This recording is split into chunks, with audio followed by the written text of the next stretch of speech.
ঢাকায় এক পুরনো মহল্লা, সরু গলি, টিনের চালা আর মানুষের ভিড়ভাট্টায় সব মিলিয়ে যেন প্রতিদিনই সিনেমার দৃশ্য তৈরি হয়। সেই গলির দুই পাশেই ছিল দুটো বাড়ি। এক পাশে ছিল আমার বাড়ি, আরেক পাশে ছিল আমার প্রতিবেশী সানজিদার বাড়ি। দুইজনের বাড়ির পাশাপাশি হলেও সম্পর্ক ছিল শত্রুর মতো।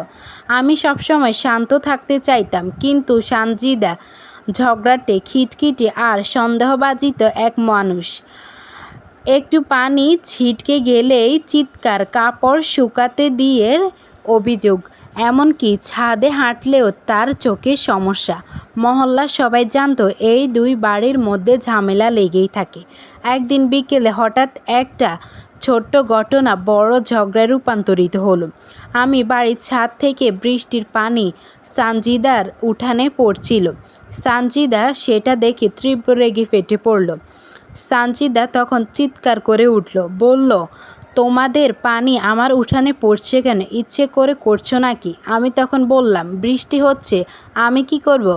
প্রকৃতির ওপর আমার তো কোনো হাত নেই।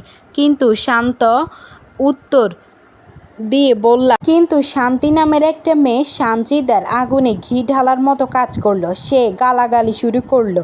আমি চুপ করে থাকলাম না, প্রতিবাদ করলাম। কয়েক মিনিটের মধ্যে পুরো মহল্লা জুড়ো হয়ে গেল। দুজনের ঝগড়া দেখে মানুষ হাসাহাসি আবার ভয়ও পাচ্ছিল।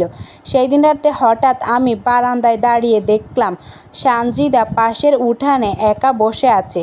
চোখে অদ্ভুত দৃষ্টি, হাতে একটা লাঠি। মনে হচ্ছে কিছু একটা পরিকল্পনা করছে।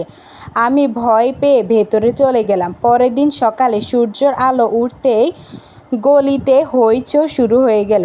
একজন প্রতিবেশী দৌড়ে এসে খবর দিল, সানজিদার উঠানে একটি লাশ পাওয়া গেছে। গোটা মহল্লা ছুটে এলো।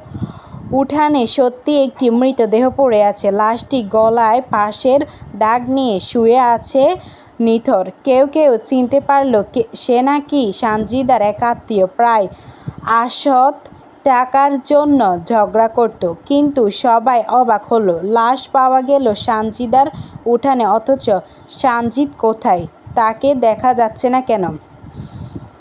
পুলিশ এলো, জিজ্ঞাসাবাদ শুরু হলো। স্বাভাবিকভাবে প্রথম সন্দেহ পড়ল আমার ওপর, কারণ গতকাল রাতে তার সঙ্গে আমার ঝগড়া হয়েছিল। মহল্লার কয়েকজন বলল, আমার তো শুনেছি ওদের গালাগালি, হয়তো রাগ করে কিছু করেছে। আমি তখন হতবাক হয়ে গেলাম। কাঁদতে কাঁদতে বললাম, আমি কিছু করিনি, আমি কিছুই জানি না। কিন্তু পুলিশ তাকে থানায় নিয়ে গেল। সেই মুহূর্তে যেন গোটা পৃথিবী ভেঙে পড়ল আমার উপরে। রাত বাড়তে থাকলো। থানার অন্ধকার কক্ষে বসে আমি ভেবেই চলছি যে আমার কখন যে মুক্তি হবে, আমি সানজিদার হাত থেকে কখন রেহাই পাবো। পরে সানজিদা সত্যি কথা বলে আমাকে ছাড়িয়ে আনলো এভাবেই।